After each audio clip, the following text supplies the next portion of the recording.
In Czechoslovakia, the repressive regime of Antonin Novotny still stamped on demands for a more open society. By February 1968, the Czechoslovak reformers were taking over. Brezhnev flew to Prague to size up the new leader, Alexander Dubček. Brezhnev accepted that some change was inevitable.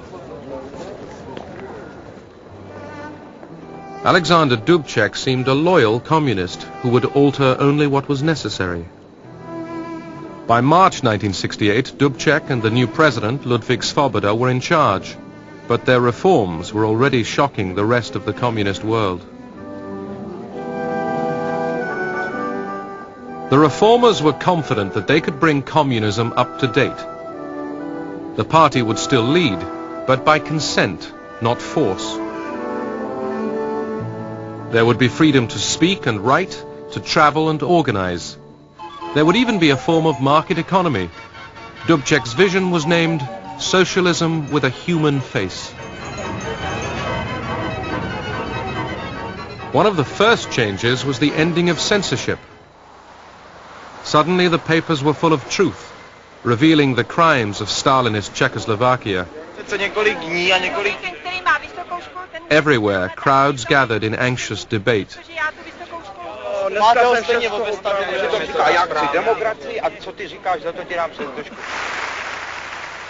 After 2 decades of terror and silence, Czechs and Slovaks had found their voice again.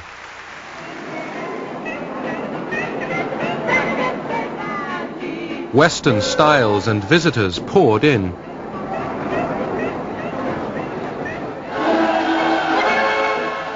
This May Day there was genuine joy.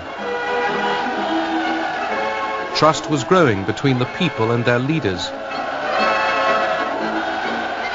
But could communism be reformed? A grim Soviet Prime Minister, Alexei Kosygin, visited the Czechs. Soviet dislike of Dubček's reforms had turned to horror.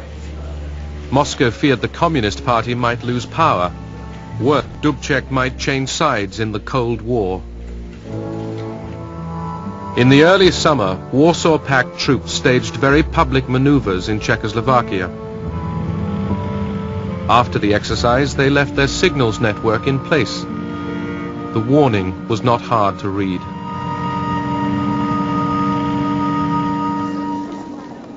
Threats from Moscow and the Warsaw Pact failed to make Dubček climb down.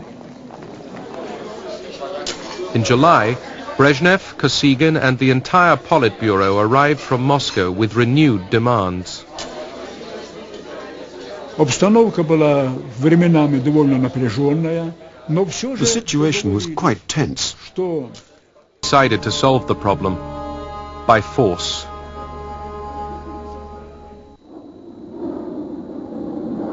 On the night of August 21st, Soviet paratroopers seized Prague airport. Soviet and Warsaw Pact armies burst through the Czechoslovak frontiers. As the invasion began, the Czechoslovak leaders were meeting in Prague. We listened to the airplanes flying overhead. Fall to the ground. The armored car started to advance. People moved to the side streets. But there were so many of us, we couldn't all fit in those narrow streets. I was at the edge of the crowd. The armored car struck me. There was nothing I could do. It hit my knee with the front wheel.